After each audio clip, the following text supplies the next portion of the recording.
According to the Nigerian Upstream Petroleum Regulatory Commission, Nigerian oil production target for the year 2025 is set at 2.1 million barrels per day.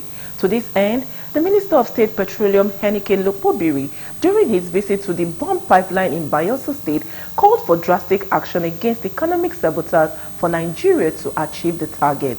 In this report, our correspondent Dele Fason takes a look at the threats and bombing of oil facilities in the Niger Delta region and the need for proactive measures by the federal government.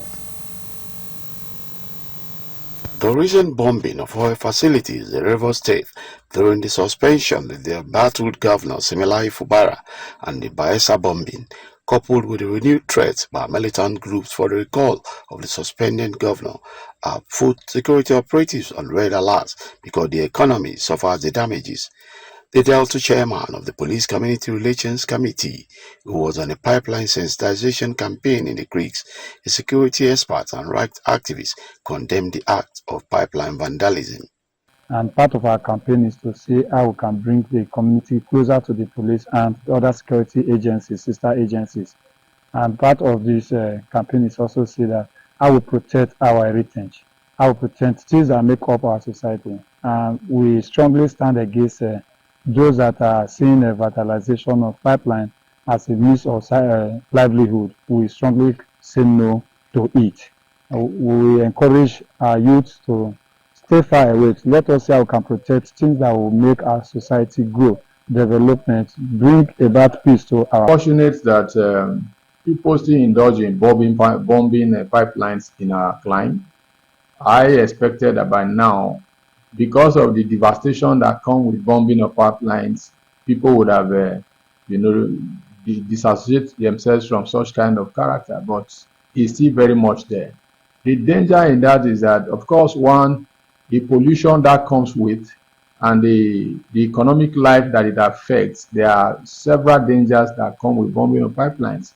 Apart from that, it impaired on the royalty accruing to the government of the Federation. So that's great sabotage by anyone who indulged in pipeline. To those indulging in the act of disrupting our oil pipelines, I would say that it should cease forthwith, because it will affect the economy of the nation, because Nigeria becomes a home of oil production.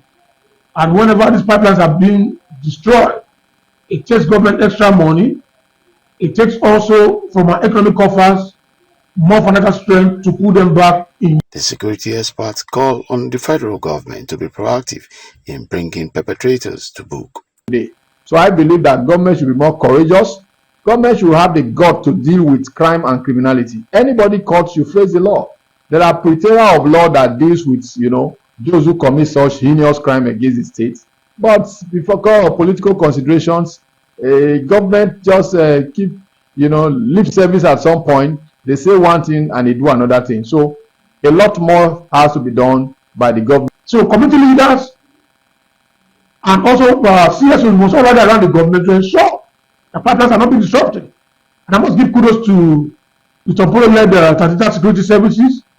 They've been doing an amazing job to protecting our pipelines, and I must say they must continue to maintain the momentum, and kudos to them for all they've been doing now. In achieving the 2.1 million barrels per day oil production benchmark, security agencies must up their game in ensuring that perpetrators are not only brought to book, but face the full wrath of the law, as safeguarding Nigeria infrastructure is key to the growth of the economy.